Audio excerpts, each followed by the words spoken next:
Salut là-dedans, j'espère que tu vas bien, que tout se passe pour le mieux pour toi. Aujourd'hui, qu'est-ce qu'on mange? Eh bien, très simple. Au menu, nous avons l'avis d'un combattant MMA et à l'UFC sur le futur et potentiel combat entre Tyson Fury et Francis Ngannou. Je trouve ça super cool, j'ai rien d'autre à ajouter.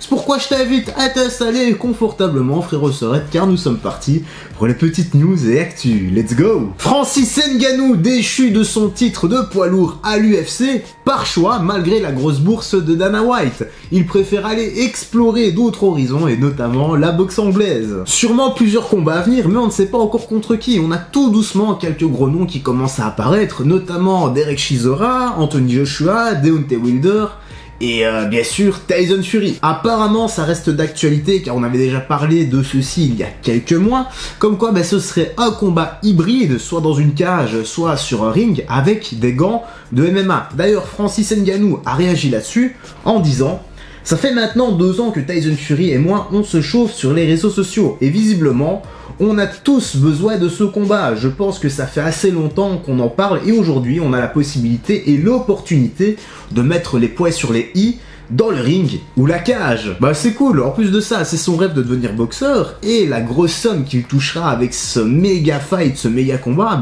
il mettra sans doute la famille à l'abri. De plus, on a également Tom Aspinall, le combattant de l'UFC poids lourd, qui s'est exprimé aussi à ce sujet et voici ce qu'il pense.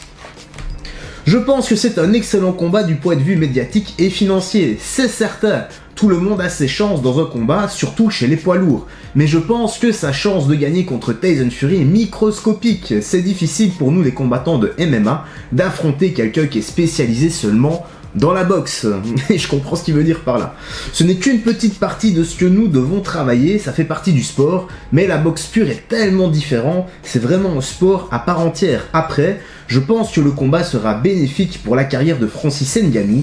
Il aura sûrement une chance de l'emporter. Il va voir que frapper avec des gants de boxe et des mitaines de MMA n'a rien à voir. C'est clair que quand je fais des sparring de boxe avec des gants de boxe, bien évidemment, je sais même pas pourquoi je précise, ça n'a rien à voir que quand je mets les gants de MMA. T'as les déplacements aussi, la gestion du ring, tout ça, c'est 2 sports de contact, mais fort différents au niveau technique. Maintenant, comme il a dit, c'est un combat, qui sait ce qui peut arriver, une grosse frappe dans la mâchoire, dans la tempe, dans le menton, c'est très vite arrivé. Et parfois même le plexus, ça m'est déjà arrivé de tomber de mort, une belle frappe dans le plexus, les gars. Je vous garantis, ça fait pas du bien. Bref, en tout cas, la petite vidéo se termine ici. J'espère que tu as bien apprécié. Oula, j'ai plus de batterie, là, ça commence à clignoter rouge, donc je vais me brouiller. J'espère que tu as bien apprécié. Si tu as apprécié, tu mets un petit like, un commentaire, ça aide énormément pour le soutien et le référencement. Prends bien soin de toi, des gens que tu aimes. Je vais vraiment me brouiller, ça va couper d'ici quelques secondes. Peace, et faites très